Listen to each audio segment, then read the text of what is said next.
Louis est là, donc tout le monde est là. Donc je suis à la fois chair et speaker, donc c'est un peu particulier. Donc je ne vais pas m'introduire moi-même, c'est un tout petit peu étrange. Donc je vais juste dire 2 mots sur Laurence Kaufmann, qui est pour moi une preuve excellente quand même que les sciences cognitives sont une discipline, ou du moins un ensemble de disciplines d'interrogation parmi les plus passionnantes qui soient, puisque Laurence n'était au départ encore beaucoup moins que moi dans les sciences cognitives. Elle a été travaillée à Berkeley, chez des linguistes fameux, Lakoff, chez Searle, et puis, n'y trouvant pas suffisamment à manger intellectuellement, elle s'est un jour rapprochée du laboratoire d'Alison Gopnik, et c'est là que toute cette réflexion en fait, a débuté sur la théorie de l'esprit, puisqu'elle entendait des psychologues du développement parler de théorie de l'esprit pour expliquer tous les comportements sociaux. Et j'ai dit, mais qu'est-ce que c'est que cette histoire? Ça paraît très curieux, etc. Et elle a commencé une longue discussion avec peut-être moins Alison, mais par la suite Henry Wellman au Michigan, Larry Hirschfeld et autres, et moi-même. Et on a essayé de tester ensuite un certain nombre des hypothèses que cette sociologie naïve dont on va vous parler suscite. Et donc on va se diviser un peu les tâches. Donc comme dans de très nombreuses disciplines scientifiques, les exposés se font à 2, comme vous le savez. Quelle discipline au cirque peut-être. C'est très rare en fait. Donc vous verrez, on se chipote tout le temps sur la longueur, etc. Donc je parlerai plus des données expérimentales et Laurence des données conceptuelles.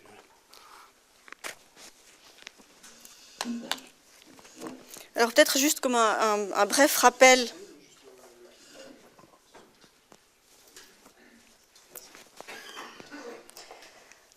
Alors peut-être un bref rappel des distinctions ontologiques sur laquelle il me semble on pourrait s'accorder, à savoir le fait que le monde socioculturel peut être divisé entre d'une part des relations sociales intersubjectives, qui est justement le social que la théorie de l'esprit a beaucoup à l'esprit. Aussi la question des institutions culturelles qui, elles, sont infectées par le langage, c'est pour reprendre l'expression de Daniel Dennett, à savoir des institutions qui sont le produit du travail de l'esprit et du langage et des intentionnalités collectives. Et donc c'est plutôt des artefacts culturels. Et enfin, les entités sociales sur lesquelles on va se baser aujourd'hui seraient des faits sociaux que l'on partagerait avec des primates non humains et qui seraient justement des entités primitives, des entités de base, notamment les groupes sociaux, ce que Hinde, le primatologue, appelle les patterned relationships, et les actions primitives. On reviendra sur ce que ça peut bien signifier. Et enfin, on a mis les règles déontiques avec un gros point d'interrogation, parce qu'elles nous posent sans arrêt problème, ces règles déontiques. Est-ce qu'elles sont en partie partagées ou partageables avec des primates non humains, ou est-ce que elles virent ou elles basculent plutôt du côté culturel? C'est tout un débat et une discussion qui est encore à mener. Alors, en bref rappel, nos réflexions, elles s'appuient sur un large accord entre la psychologie évolutionniste et maintenant la psychologie comparée et plus largement les sciences cognitives sur l'existence de l'idée de système de base de traitement de l'information que l'esprit humain aurait progressivement acquis des facilitateurs cognitifs qui permettent de stocker très facilement des informations, domaines spécifiques qui sont liés à des domaines, et donc qu'on aurait des traits de l'environnement auxquels nos lointains ancêtres se seraient régulièrement confrontés et qui nous auraient permis progressivement de développer des équipements cognitifs ajustés à ces mêmes traits de l'environnement récurrents. Et parmi ces traits de l'environnement récurrents, il y a les traits physiques, et donc on aurait développé une physique naïve, c'est-à-dire un système d'attente précablé sur le comportement des entités physiques et des relations causales qui sont susceptibles de les relier sur les espèces vivantes, sur les êtres vivants, sur les êtres agentifs, sur notamment par l'idée de psychologie naïve sur laquelle on va revenir, et enfin avec la question est-ce qu'il y a j'aurais dû remettre le point d'interrogation que j'ai enlevé dans un moment d'oubli, est-ce qu'il y a une sociologie naïve, c'est-à-dire une sociologie, un traitement cognitif qui serait spécifiquement dédié au traitement des entités sociales de base, que seraient les groupes notamment, et les relations sociales, et peut-être les règles de base. Alors peut-être juste aussi comme rappel, la cognition sociale, donc qui serait dédiée spécifiquement à la prédiction, au grasping, d'identification, le monitoring du comportement d'autrui, qui soit actuel ou imaginé. Et en fait, cette cognition sociale, qui permet de saisir les entités socialement pertinentes, en quelque sorte, elle a été largement conçue, Fabrice y est revenu à plusieurs reprises, comme une théorie de l'action, assimilée à une théorie de l'esprit. L'action serait interprétée en termes d'output d'une computation d'états mentaux, notamment des désirs et des croyances. Le fameux exemple qui vient aussi, sauf erreur, de Daniel Dennett, donc c'est l'intentional stance, c'est l'idée que si Albert désire une bière et il croit que la bière est dans le frigo, et donc il va aller chercher la bière dans le frigo. Donc ce serait cette théorie de l'action et indissociablement théorie de l'esprit qui serait le cœur de la cognition sociale et qui est actuellement le cœur de la cognition sociale largement en philosophie, en psychologie et en sciences cognitives. Mais même pour les théoriciens tels que Henry Wellman, qui est un des psychologues de développement qui a beaucoup travaillé sur la théorie de l'esprit et qui maintenant s'intéresse au raisonnement déontique, le raisonnement déontique est vraiment vu comme un sous-groupe de la théorie de l'esprit. C'est l'idée que les personnes vont suivre des règles parce qu'elles désirent suivre la règle, elles croient que suivre la règle est une bonne chose. Donc c'est rabattu en quelque sorte à une théorie de l'esprit. Alors, il y a peut-être quelque chose que j'ai oublié de préciser, la cognition sociale, comme les autres, toutes les réflexions sur les théories naïves, c'est essentiellement des théories à la troisième personne, c'est de quelle manière on va interpréter le comportement d'autrui. Et donc, ce n'est pas encore la question de laquelle manière on va déterminer sa propre action, même si pour certains, comme Joël l'a rappelé, c'est complètement symétrique, comme des gens comme des théoriciens comme Carruthers. Alors, une des questions qui nous est venue très rapidement avec Fabrice, c'est de quelle manière on va se débrouiller avec le monde social sans théorie de l'esprit. Enfin, qu'est-ce qui se passe et comment expliquer que finalement, par exemple, les enfants qui n'ont pas encore la full-fledged théorie de l'esprit, cette fameuse étape des 3 ans et demi, 4 ans, comment ils se débrouillent. On a l'impression qu'ils se débrouillent socialement extrêmement bien, même s'ils n'ont pas une véritable théorie de l'esprit. On a l'impression que les primates n'ont pas, même si certains disent qu'ils ont un petit peu ou pas tout à fait, un petit peu de théorie de l'esprit, mais globalement, il semble que les primates n'ont pas vraiment une théorie de l'esprit. Et donc, de quelle manière ils se débrouillent, on a l'impression que socialement, ils sont extrêmement compétents. Et enfin, comment on se débrouille dans le monde social quand simplement on n'a ni le moyen ni le temps d'entrer dans l'esprit des autres. Quand vous allez dans un magasin, vous êtes pris dans une situation, un personnel public, vous n'avez pas assez d'informations pour entrer dans la tête de la caissière, vous allez vous baser sur des heuristiques beaucoup plus simples qui sont celles du rôle notamment de ce que c'est qu'une caissière et de quel type d'activités vont être menées à tel endroit. Donc c'est ça qui nous a conduit à nous intéresser notamment à la thèse de Laurence Hirschfeld, une thèse qui est redécouverte aujourd'hui, mais malheureusement très peu en citant Hirschfeld. C'est l'idée d'une hypothèse d'une naïve sociologie, donc l'idée que la cognition sociale elle serait twofold, elle se dédoublerait entre d'une part une théorie de l'esprit ou psychologie naïve et de l'autre part une sociologie naïve qui serait plus primitive et notamment que l'on partagerait avec les primates non humains. Alors l'hypothèse de Laurent Hirschfeld, c'est qu'en effet on aurait une compétence domaine spécifique pré-câblée en quelque sorte qui nous permet de détecter les traits pertinents. Et les traits pertinents, c'est vraiment ceux qui nous permettent d'identifier à quel type de personne on a affaire. Donc, ce n'est pas Martin qui a tel désir ou quelle croyance, mais c'est le facteur, c'est le postier, c'est le républicain, etc. Et une fois qu'on a identifié la kind de personne qu'il est, on va pouvoir anticiper et prédire le comportement, qui est une des grandes tâches de la cognition sociale. Et donc, selon Hirschfeld, on peut utiliser l'appartenance de groupe et les catégories sociales pour prédire et expliquer le comportement. Et c'est aussi ce qu'il utilise, c'est aussi l'idée de sociologie naïve qui va utiliser pour expliquer que l'on va identifier des groupes comme des individus. On va interpréter le comportement, par exemple, d'un groupe de points synchronisés, on va interpréter comme un agent intentionnel, et que ça pour lui, c'est quelque chose qui convoquerait déjà une forme de sociologie naïve, ce que je pense pas tout à fait le cas. On va le voir par la suite.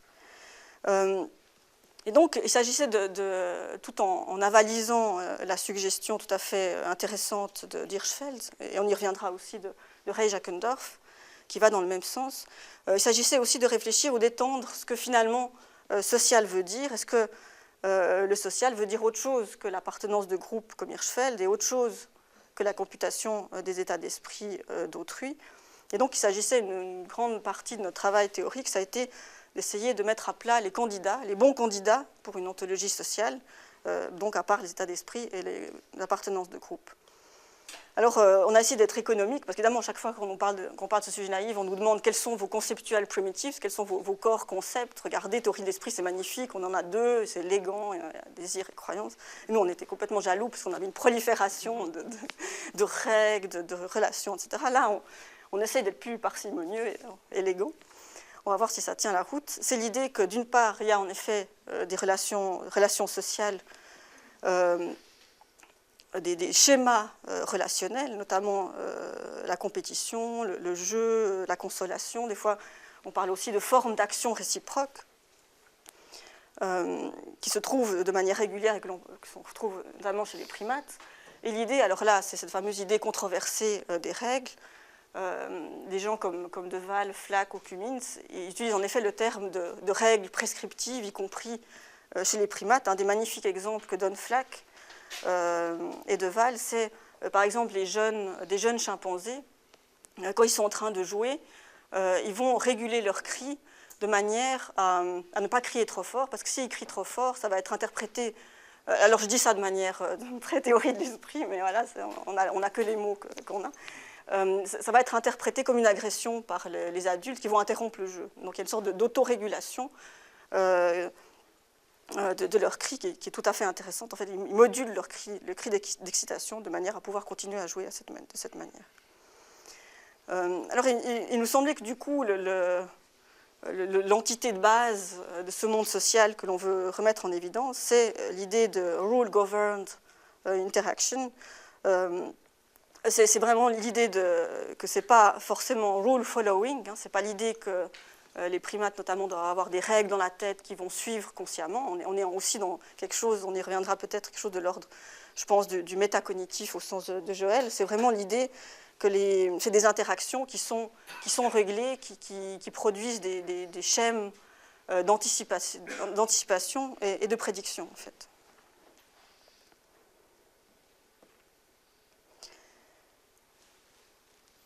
Alors, quel serait l'équipement cognitif nécessaire pour se débrouiller dans ce monde d'interactions, rule-governed interactions? Alors, il y a tout un ensemble de travaux qui mentionnent que les primates non humains sont capables de norm compliance, de retaliation, de cheater detection. Donc, cette idée que il y a tout un système déontique, ou en tout cas proto-déontique, qu'il s'agit de préserver. Il y a bien sûr l'idée de catégorisation, social membership categorization, qui soit basée sur l'appartenance de groupe, sur le statut social, sur la capacité aussi de construire et de maintenir des coalitions, de faire ce qu'on appelle third party policing, tous ces trucs impossibles à traduire, et de cooperation monitoring, et aussi bien sûr de compréhension de third party relationships, c'est la capacité d'identifier des relations entre des autres membres du groupe, y compris si c'est des relations dans lesquelles on n'est pas soi-même impliqué. Et donc il y aurait, comme France Deval le résume, l'idée d'un ensemble d'expectations abstraites, primitives, de bas niveau en quelque sorte, sur le type d'interaction dans lesquelles on est pris et sur la suite logique, le chaînage logique en fait de l'interaction. Alors c'est un des exemples très connus que donnent Chenet et Seyfarth, c'est par exemple quand on fait écouter à des singes vervets le cri d'un enfant vervet, tous les singes vont se tourner vers la mère du vervet en attendant que c'est elle qui s'en occupe en quelque sorte. Et donc ça nous mène à l'hypothèse d'une social stance. Alors le terme aussi, on a beaucoup de problèmes terminologiques avec Fabrice. Moi je voulais appeler attentional stance pour le contraster avec intentional stance de Daniel Dennett.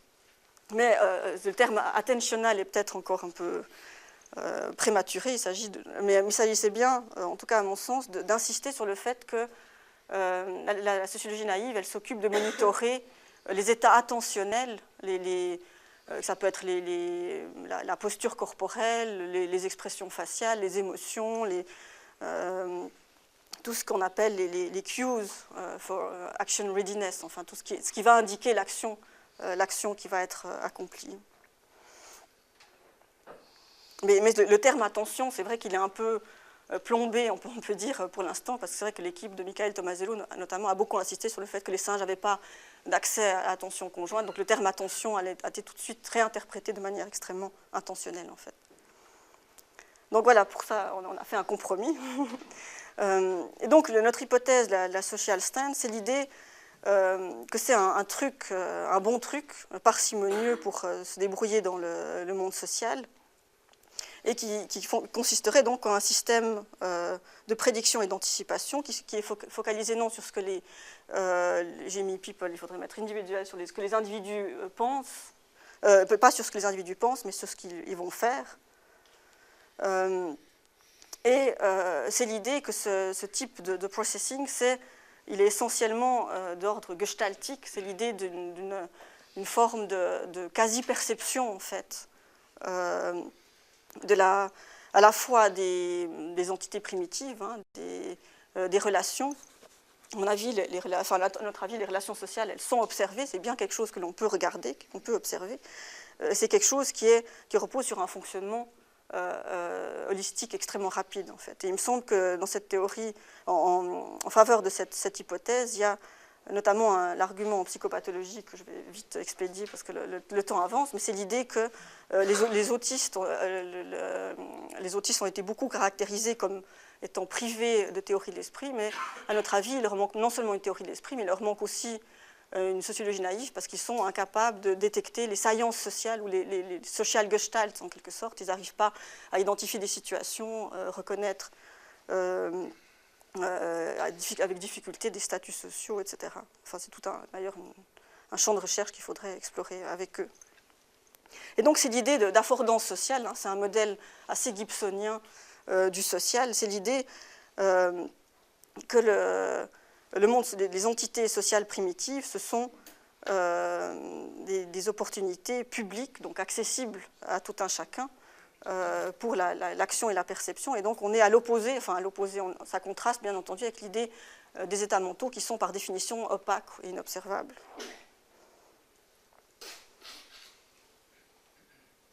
Alors là, je vais aussi aller très vite. Une des choses avec lesquelles, notamment, je me suis beaucoup disputée avec Henri Wellman, mais avec bien d'autres psychologues de développement, c'est de dire, mais de toute façon, l'input de base de vos entités sociales primitives, c'est l'action. Et du moment que vous identifiez quelque chose comme une action, vous avez utilisé déjà vous faites déjà du mentalizing, vous attribuez des goals et des intentions à autrui, et donc votre théorie de l'action est nécessairement une théorie mentaliste. Alors à mon avis, c'est trop lourd, c'est trop riche comme interprétation. On peut avoir une interprétation, comme certains d'ailleurs, non mentaliste de l'action d'autrui, et on peut avoir des low-level action processing qui sont basés sur quelque chose de très basique, que ce que Baldwin et Baird appellent action parsing. On reconnaît quelque chose comme étant une action, c'est-à-dire comme étant produite par un agent self-propelled, comme on dit. Ce n'est pas quelque chose qui vous tombe dessus. Et il y a l'idée, notamment chez Sisbra et Geigerli, qu'il y a bien une forme de teleological action understanding. C'est l'idée que les buts ne sont pas forcément des états mentaux opaques, cachés dans l'esprit d'autrui, mais que ça peut être une propriété de l'action. Ce n'est pas une propriété de l'agent, donc il y a le côté perceptible, cette condition de perceptibilité qui est fondamentale pour notre sociologie naïve. Et on retrouve ça chez des auteurs comme Hastington, mais aussi Joël Proust. C'est l'idée de la visibilité ou de l'observabilité du trying to get. Quand on voit bien dans l'image, le petit garçon qui court vers la balançoire, on voit bien que c'est une intention, une action, en fait, qu'il n'y a pas besoin d'enquêter dans un esprit opaque. Et il me semble que les travaux sur en imagerie cérébrale, ils suggèrent aussi l'existence de deux systèmes. Alors, je ne suis pas encore entrée dans la littérature système 1, système 2, il faut que je rattrape ça très vite. C'est probablement lié à ça, l'idée qu'il y a des traitements d'action de bas niveau qui sont en effet dissociés de la théorie de l'esprit. Et donc, en résumé, il y aurait la cognition sociale se dédoublerait, en quelque sorte, en deux grandes stances, deux grandes théories aussi. Donc des théories, là encore, de traitement de l'information sociale à la troisième personne. La social stance, elle se caractériserait comme une ape-line processing, c'est plutôt de l'ordre du voir comme, alors que la psychological stance est plutôt l'ordre du méta-représentationnel, cette idée que tel comportement va compter comme le produit d'une croyance et d'un désir. Et donc les primitifs conceptuels de la social stance, ce seraient ces fameux rule governed conduct et les catégories sociales, alors que les primitifs conceptuels de la psychological stance, c'est les désirs et les croyances. L'inférence basique de la social stance, c'est l'idée de si X est un groupe, membre d'un groupe, si c'est un dominant, s'il a été épouillé, etc., alors il va se passer telle et telle chose. Et surtout, le trait essentiel de ce domaine spécifique social, c'est l'observabilité publique. Alors, pour reprendre aussi l'idée de core principle, qui est notamment très présent dans les travaux de René Baillargeon, qui a travaillé sur la physique naïve, là, le core principle de la social stance, ce serait la conformité sociale, en quelque sorte, une forme de ce que Johnson appelle aussi l'outward directed focus, c'est l'idée ou de Searle de desire independent reasons for acting, c'est l'idée que l'action d'autrui, elle est dirigée de l'extérieur, en fait, par des entités publiques observables, qui nous permettent directement de prédire ce qui va se passer. Alors que la psychological stance, c'est l'idée, au contraire, d'opacité référentielle, et que le core principle, c'est plutôt du self-driven, de inward directed focus, ou de desire dependent reasons for acting. Donc, Fabrice, je te laisse le... Alors, maintenant que vous êtes convaincu théoriquement par ce modèle, en fait, il y a plein de problèmes, comme vous imaginez, notamment de convaincre les gens qui pensent qu'on peut se satisfaire d'un modèle unique, puisqu'il a l'avantage d'être, entre guillemets, plus économique. Vous avez un seul modèle, Theory of Mind, et que vous essayez ensuite, avec ce modèle, d'expliquer tout. Donc, il faut essayer de développer un certain nombre de preuves, maintenant, si vous voulez, pour aller dans la direction de ce que Laurence a expliqué. Je vais essayer de vous présenter un certain nombre. Et pour ça, je vais reprendre d'une autre manière ce qu'elle a dit, avec plein de petites animations très rapides. Donc je suis très fier, j'espère qu'elles vont marcher. Donc ce qu'il faut d'abord bien souligner, c'est qu'on a vraiment affaire ici à quelque chose du point de vue de l'observateur. On a une théorie, c'est un observateur qui observe le monde social et qui essaie de comprendre ce qui s'y passe. Donc c'est pour ça que j'ai mis, parce que Maurice Bloch est là, Malinowski, là, qui observe notamment des choses, des comportements qui se passent autour de lui. Et il essaie de faire sens en tant qu'anthropologue, mais ça peut être, c'est pas forcément être très exotique, hein, c'est ce qu'on ferait d'après nous au quotidien. On a vu avec les travaux de Baldwin et d'autres qu'apparemment, ce travail de découpage, comme on l'a, semble-t-il aussi pour le langage, en segments qui font sens, très rapidement, ça c'est une action, ça c'est une autre action, et notre cerveau s'occupe de faire ça sans qu'on ait beaucoup à y prendre garde. Et c'est après que ça devient compliqué et intéressant pour nous, c'est qu'ensuite, il faut identifier de quel type d'action il s'agit, pour pouvoir ensuite prédire qu'est-ce qui va bien pouvoir se passer. Alors là-dedans, pour le moment, on a trois grandes catégories, avec des guillemets. Hein. Donc ce qu'on aurait comme des sortes de natural kinds, qui seraient des actions qui sont justement non sociales encore, hein. Ça c'est les choses où vous avez des actions mais qui ne sont pas encore sociales, comme manger, marcher, etc., ou grasping. Hein. Voilà, là, celui-ci est en train de faire d'aller vers le vert. On peut prédire très rapidement, et on sera très surpris si en arrivant vers le vert, je tapote dessus au lieu de le prendre, ou je ne sais quoi. La surprise, bon, on y est, c'est compliqué, mais bon. Et c'est après que ça se corse pour nous. Ça, c'est la proposition peut-être, entre guillemets, la plus originale, d'une certaine façon, c'est qu'on suppose que, comme Laurence l'a expliqué, il y aurait quelque chose comme des social kinds qui seraient très rapidement, dès un très jeune âge, détectables, et que Malinowski, même le premier jour, serait en mesure de détecter, plus ou moins, disons, Maurice va me taper dessus, mais très vite, là ils sont en train de se battre, là ils sont en train de jouer, là ils sont en train de faire un certain nombre de choses ensemble qui font sens, pour moi, très vite, parce qu'elles sont du social de base, si je puis dire. Et on les retrouverait justement chez les primates. On verra si c'est vrai ou pas. Bon. Avec Klaus qui me regarde l'air un peu douteux là-bas. Et puis il y aurait tout au sommet enfin tout au sommet, c'est beaucoup dire, hein, cette hiérarchie est pas fondamentale, quelque chose comme des cultural kinds, qui là seraient non pas simplement jouer, mais jouer aux échecs. Et là, si on ne connaît pas les règles de fonctionnement des échecs, on ne va pas comprendre ce qui se passe et on ne va pas pouvoir prédire ce que tel individu va faire comme action à tel moment, ou manger dans un restaurant. Il y a, comme on l'a vu pour donner une conférence, un script, et il y a un certain nombre d'attentes qui résultent de script, et ça, il faut bien l'avoir appris d'une certaine façon. Et c'est notamment, pour nous autres humains, ce passage entre ces deux types de kinds qui est très compliqué, parce que c'est tout le temps en train de se mélanger. Et c'est là où on se tape tout le temps un peu la tête, si je puis dire, puisque pour analyser ce genre de situation, bon, comme l'a dit Laurence, on suppose qu'il y a deux grandes voies, en tout cas deux, peut-être plus, je ne sais pas, mais en tout cas deux. Donc cette voie de théorie de l'esprit, qui est donc basée sur ces concepts fondamentaux qui seraient des croyances et des désirs, qui sont donc opaques, qu'on infère, qu'on se représente chez autrui, et puis avec ce type de raisonnement. Hein, si un individu a tel désir, telle croyance, etc., je ne reviens pas dessus. Et donc l'idée, c'est qu'il y aurait aussi cette voie de traitement de l'information, qui cette fois-ci, alors pour le moment, on a fixé sur ces deux core concepts, il me semble qu'on peut faire beaucoup de choses avec relationship et rules.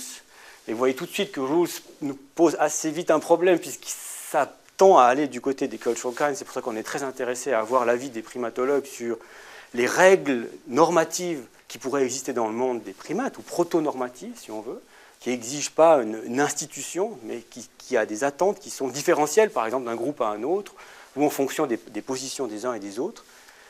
Avec ce type de raisonnement, si S est un X, est un membre de tel groupe, est un inférieur versus un supérieur, etc., alors il va faire ça.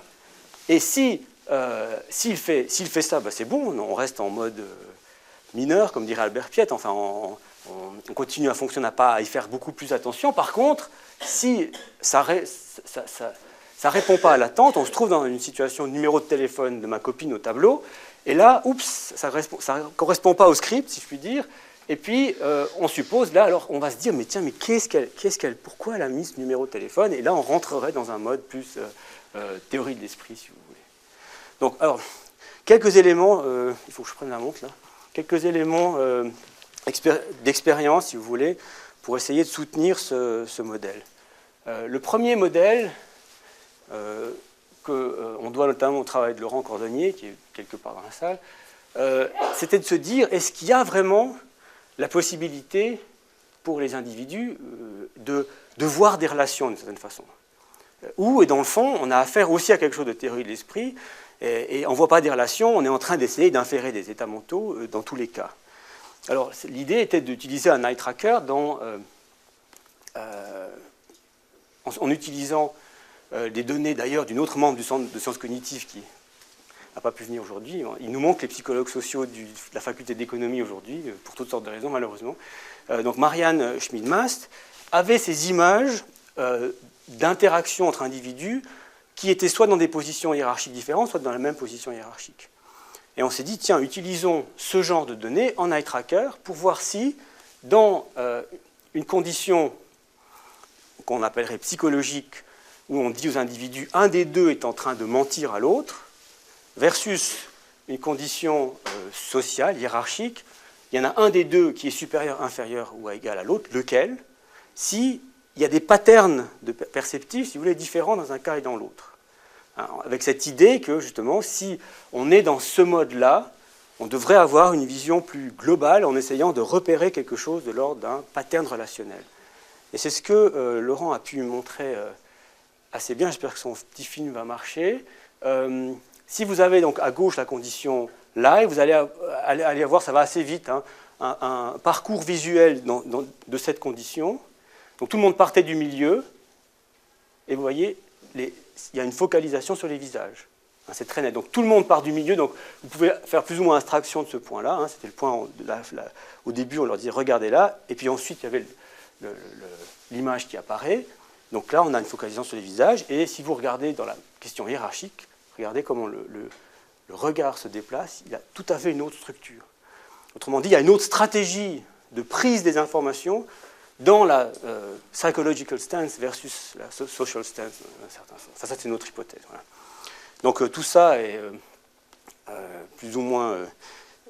on est en train de décrire le papier, mais vous voyez dans d'autres situations, avec d'autres types d'acteurs, on retrouve, donc si vous faites toujours un peu abstraction du point central, hein, on retrouve ce même type de pattern, et statistiquement, si on isole les différentes zones, ce que Laurent a fait avec un plaisir absolument extraordinaire, ça a dû lui prendre quelques semaines, on retrouve effectivement des différences sur lesquelles on n'a pas le temps de s'attarder, mais entre la condition hiérarchie où on a une vision justement beaucoup plus globale, où on compare des positions respectives, alors que dans la situation mensonge, on est dans une situation où on va essayer de lire, entre guillemets, sur le visage, un certain nombre d'indices pour rentrer dans l'opacité intentionnelle d'autrui.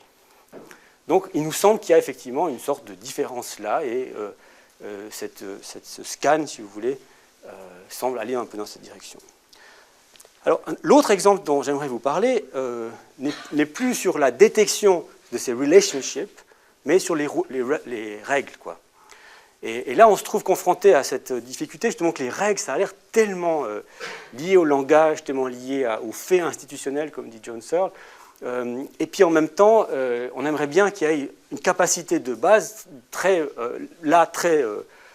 tôt dans le développement de l'enfant, avant la théorie d'esprit complètement développée, qui lui permettent de saisir les règles qui sont en vigueur dans son groupe.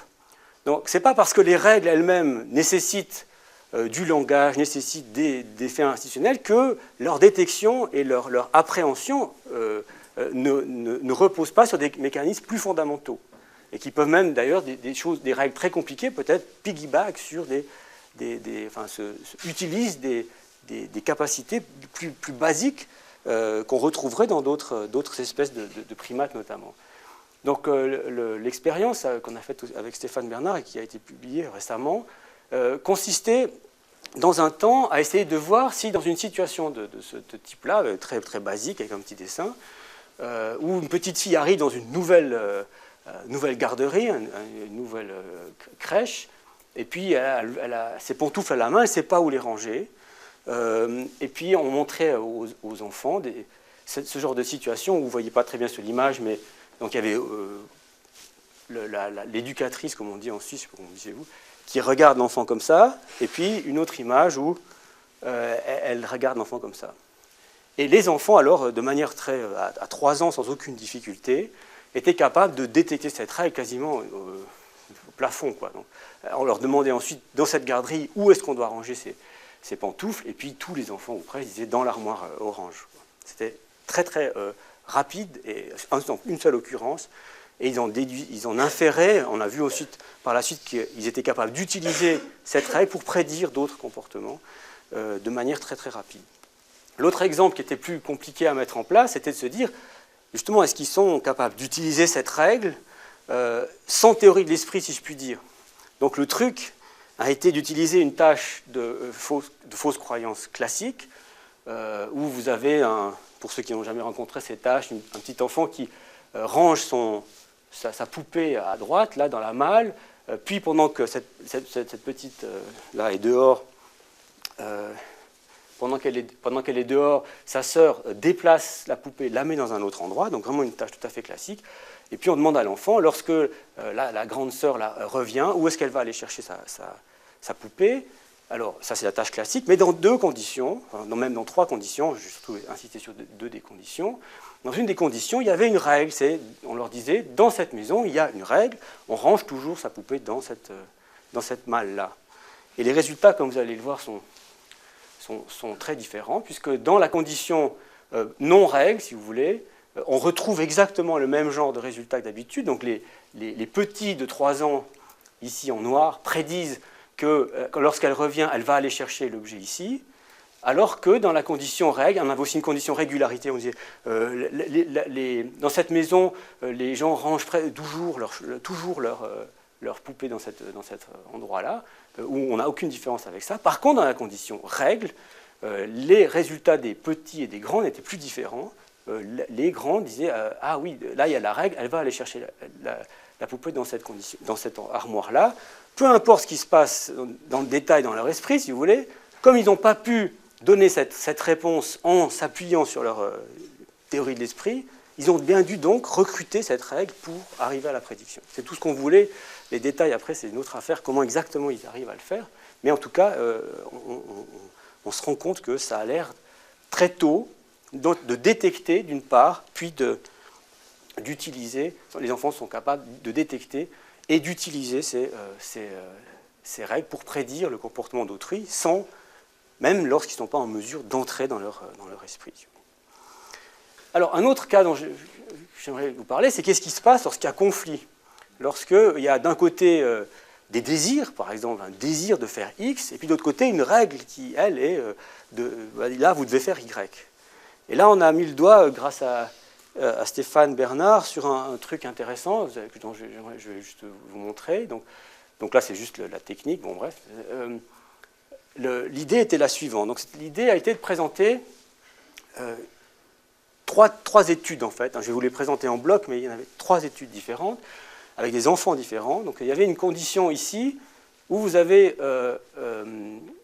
c'est un des exemples d'histoire, vous avez une garderie où la règle est de ranger ces dessins, drawings, une fois qu'ils sont terminés, dans cet endroit. Mais ce petit bonhomme-là, il a très envie de ranger son dessin dans le sac.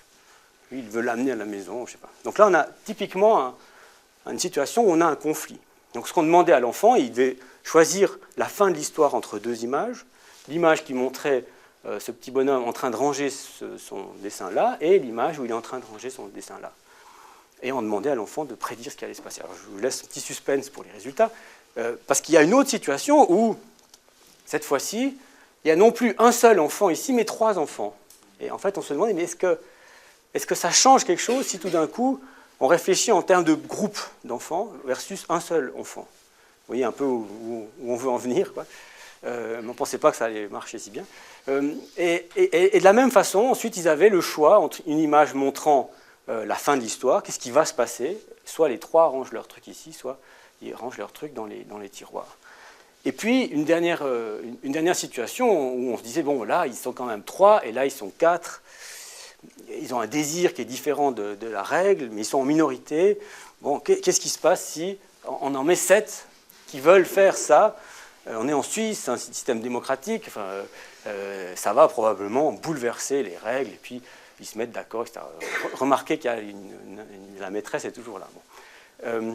Et voilà les résultats. Donc la situation ici, il est tout seul, ils sont 3 et ils sont en majorité en fait à vouloir faire quelque chose qui diffère de la règle.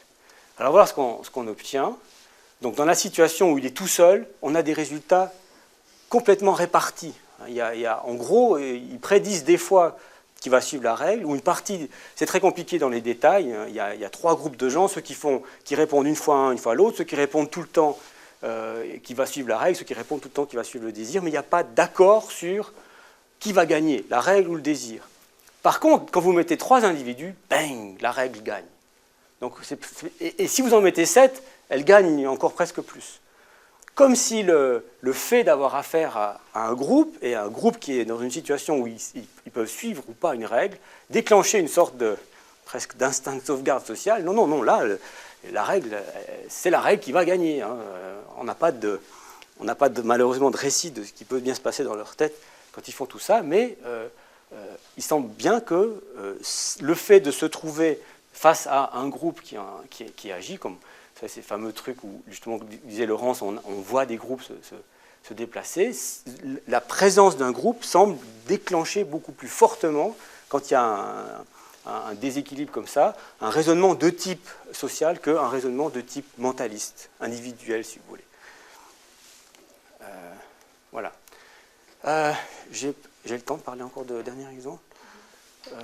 Donc un dernier exemple un peu rapidement, qui en fait, là encore, renvoie à cette difficulté d'utiliser des mécanismes, des systèmes de bas niveau pour prendre en charge des informations beaucoup plus culturelles et localement déterminées. Hein, de type, par exemple, qu'est-ce que le fait d'appartenir à une certaine catégorie, hein, comme être cuisinier, serveur, etc., permet de faire comme prédiction, et comment et à quel âge, à quelle rapidité les enfants sont capables d'associer un certain type de personnes, comme le disait Larry Hirschfeld, à un certain type de rôle. Donc là, on a affaire à un double mécanisme, puisqu'il y a des choses qui sont effectivement assez conventionnelles, hein, telles personnes font telle sorte de choses, et puis cette détection qui a l'air d'être de plus bas niveau, cette association très rapide entre un type et une certaine manière d'agir dans le monde, si vous voulez. Donc on a essayé de le faire avec des petits rôles sociaux. Donc le premier, c'était avec une catégorie connue, si je puis dire, gender, si vous voulez, et puis d'associer un type de comportement très conventionnel. Donc, par exemple, dans cet exemple, c'était, voilà, il y a 2 Indiens, je ne sais plus comment ils s'appelaient, et puis on montrait 2 ou 3 fois de suite sur différents types d'hommes et de femmes que les hommes, si vous voulez, enfin ce qu'ils devaient inférer, les hommes rangent les boucliers, les femmes les lancent. C'est assez gender neutral comme type d'activité, les boucliers. Bon.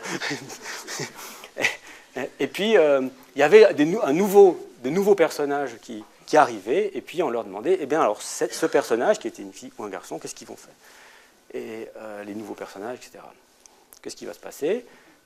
Est-ce que ce petit bonhomme-là va ranger les boucliers et cette petite dame va ranger la lance, ou inversement, cette fois-ci, la dame va ranger les boucliers et autres? Et en fait, les enfants, à 3 ans déjà, répondent correctement, c'est beaucoup dire, mais ils répondent que ben non, les garçons là-bas, ils font ça et les filles, elles font ça. Et ce n'est pas un truc très mentalisant, j'imagine. Enfin, les performances sont déjà très bonnes à 3 ans. Par contre, qu'est-ce qui se passe lorsqu'on n'a pas de... la catégorie est nouvelle aussi. Et là, c'est plus tordu, hein, parce qu'on a affaire à... on doit identifier un nouveau type qu'on n'a jamais rencontré. Hein, comme, je ne sais pas, imagine un enfant qui voit pour la première fois un balayeur de rue en Italie. Quand j'étais petit, on allait en vacances en Italie, les balayeurs de rue étaient habillés comme des généraux. Moi, j'avais envie d'être balayeur de rue, c'était fantastique. Mais jamais j'aurais imaginé que c'était un balayeur de rue. Ils étaient somptueux avec leurs casquettes et des galons, mais ils balayaient la route. Comment, pour des rôles comme ça aussi saugrenus, comment peut-on très rapidement identifier et prédire ce qu'ils vont faire? Alors, on a une expérience qui est en plusieurs étapes, qu'on est aussi en train d'écrire avec Stéphane Bernard, où on avait des personnages dans un premier temps, un personnage avec une sorte d'uniforme bizarre qui permettait justement de faire un type, quoi, de commencer à générer un type, et puis un individu qui n'a pas de particularité majeure, si vous voulez. Et puis, donc, ce personnage-là, lorsqu'il passait devant ces espèces de parcs-mètres, là, il tapait 3 fois dessus. Bon, il faisait une action qui n'a pas beaucoup de sens, mais il tapait 3 fois sur ces parcs-mètres. et puis l'autre individu, lui, passait tout droit. Donc il y avait une seule occurrence, et puis c'est ça qui explique la difficulté de la tâche.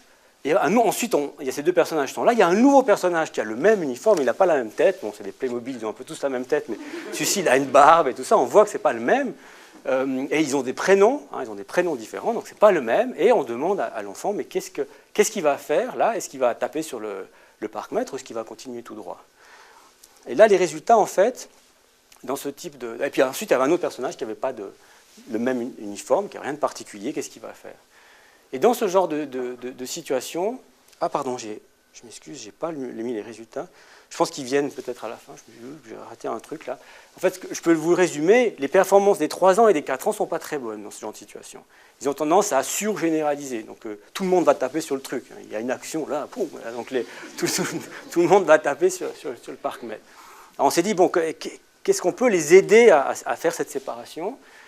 Et on a instauré, par exemple, un étiquetage. Donc, celui qui a l'uniforme, on dit c'est un clédeur. Et puis l'autre, c'est Albert, Jean, Félix, Daniel. Et dans ce genre de situation, regarde, on a affaire à un clédeur, et on remonte la même chose. Et puis là on leur dit, oh, regarde, un autre clédeur, et qu'est-ce qu'il va faire? Et voilà, là c'est les résultats, pardon. Voilà. Vous avez l'étude 1 et 2 combinées. Vous voyez que dans l'étude 1, où ils ont très peu d'informations, ils voient juste cet uniforme.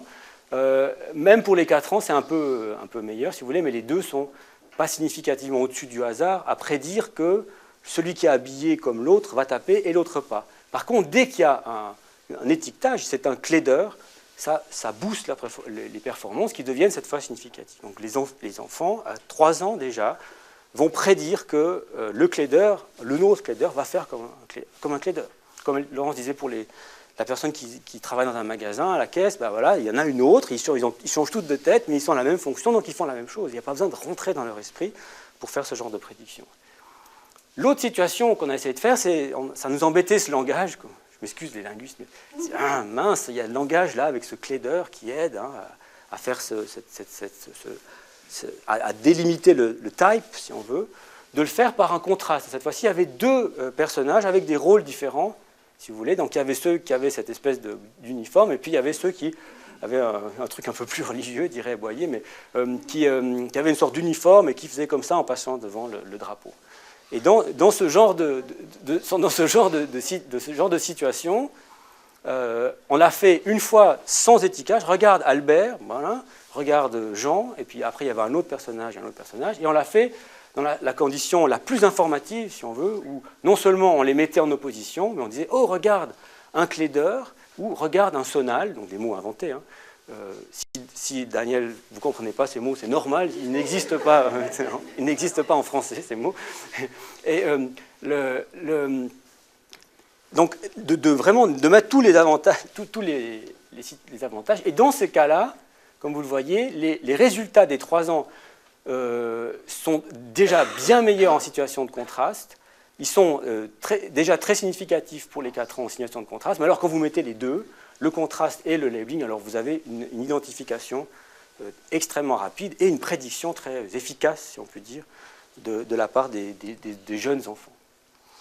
Donc, la synthèse pour ce genre d'expérience, c'est de se dire qu'effectivement, hein, si un enfant est capable, à partir en voyant un bonhomme comme ça, de lui associer très rapidement un certain rôle et de s'attendre à ce que d'autres personnes qui ont le même type, là dans le cas particulier d'uniforme, ou qui sont dans le même type de position sociale, fassent tel type d'action. On va s'attendre à ce qu'un facteur aille livrer des lettres, et il n'a pas besoin de voir 36 000 facteurs pour faire ça. Ça va très très vite, une fois qu'il a identifié que là, on a affaire à un rôle.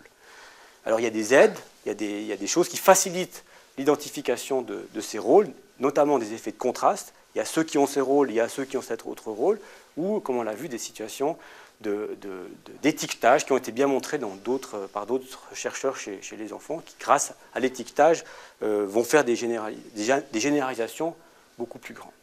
Donc voilà pour les petites expériences. Il y a des choses en euros aussi, mais on n'a pas le temps de vous en parler, qui semblent aller aussi dans cette direction de montrer qu'il y a effectivement des systèmes différents qui sont impliqués lorsqu'il y a une prédiction en mode social stance versus en mode psychologique.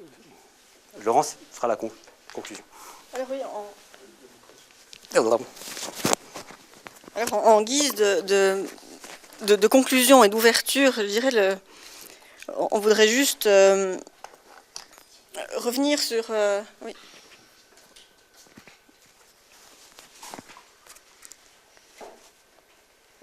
Revenir sur une hypothèse qui est notamment tenue par Ray Jachendorf et qui nous a semblé particulièrement intéressante parce qu'elle permet de relier de manière interne, si on veut, d'un côté les actions ou les interactions qui nous importent et les règles en fait.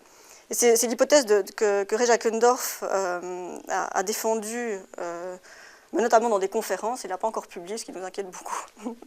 Mais c'est une hypothèse qui nous semble extrêmement intéressante. C'est l'idée, d'une part, qu'il faudrait adopter, ça c'est plutôt une expression de France de Waal, hein, l'idée d'une bottom-up perspective. C'est l'idée que plutôt que de chercher dans le monde des primates non humains ce qu'ils n'ont pas, ce qui est une tendance quand même de la psychologie comparative à la Tomasello, hein, de chercher, ils n'ont pas de théorie de l'esprit, ils ne savent pas faire ci, ils ne savent pas faire ça, plutôt de faire l'inverse, d'essayer de voir jusqu'où on peut mener les capacités sociales des primates non humains dans le monde des primates humains, et selon le principe de parcimonie en fait. Et donc cette bottom-up perspective, c'est l'idée d'essayer de voir si dans le monde de la nature, dans le monde social naturel, si on veut, il y a bien une sorte de nécessité de processing de ce qui doit être fait en quelque sorte dans telle ou telle situation. Et c'est l'hypothèse de Jachendorf, hein, c'est l'idée que de la même manière qu'on peut parler d'une grammaire linguistique, en plus bien sûr plutôt générative, est-ce qu'on peut parler de la même manière d'une grammaire sociale qui impliquerait aussi une forme de système combinatoire de principes qui seraient pour Jachendorf les relations et les droits et les obligations qui les constituent de manière complètement interne. Et donc c'est vraiment l'idée pour Jachendorf, par exemple, si vous êtes un membre de tel ou tel groupe, alors vous allez vous comporter de manière plutôt coopérative que si vous êtes membre avec un membre d'un groupe ennemi. Si vous êtes un dominant, alors vous allez vous comporter de telle ou telle manière. Alors ce qui est important, bien sûr, c'est que pour parler de règles sociales comme étant inhérentes aux relations sociales, hein, on est moins dans les règles au sens, alors c'est un peu au sens philosophique, technique. Il ne s'agit pas, en tout cas là c'est moi et Fabrice qui parlons plutôt que Jachendorf, mais il s'agit plutôt de règles au sens du logical mast des constitutive rules. C'est l'idée que c'est ce qui définit telle relation comme étant une relation de réciprocité, comme une relation de dominance ou comme une activité comme étant une activité de jeu. C'est des règles qui les définissent en quelque sorte. Ce n'est pas des règles au sens normatif ou régulatif sur lesquelles des gens comme Anscombe ou Searle ont insisté. Hein. La règle régulative, c'est par exemple, vous pouvez aller à un cocktail, vous êtes censé aller à un cocktail en portant une cravate, mais n'empêche, vous pouvez quand même aller à un cocktail sans cravate, ça va rester un cocktail. Par contre, si vous violez la règle constitutive dans un jeu d'échecs en bougeant votre roi à travers tout l'échiquier, vous ne jouez plus aux échecs, vous faites autre chose. De la même manière, dans le monde animal, si vous commencez à mordre pour de vrai votre partenaire de jeu, vous ne jouez plus, vous commencez à l'agresser. Donc c'était l'idée qu'il y a aussi des règles constitutives dans le monde animal. Et comme je le disais avant, hein, ça n'a pas besoin d'avoir des règles dans la tête, elles sont immanentes ou inhérentes à des types d'interactions. Alors il me semble que cette hypothèse, elle peut être soutenue ou appuyée par, alors ça c'est vraiment des hypothèses, hein, mais par des travaux qui montrent comment l'articulation ou l'enchâssement des actions, par exemple dans un scénario, ça suscite des activations dans la zone de Broca, qui est la même zone de l'activation du langage en fait. Et ce que montre ce papier de Fazlo et collègues, c'est que chez des aphasiques, les aphasiques auraient des difficultés à organiser des actions successives dans l'ordre, de manière séquentielle, en fait, de la même manière qu'ils ont de la difficulté à produire une succession linguistique, en fait. Donc ce seraient les mêmes types de zones d'activation. Donc pour finir, hein, c'est l'idée de...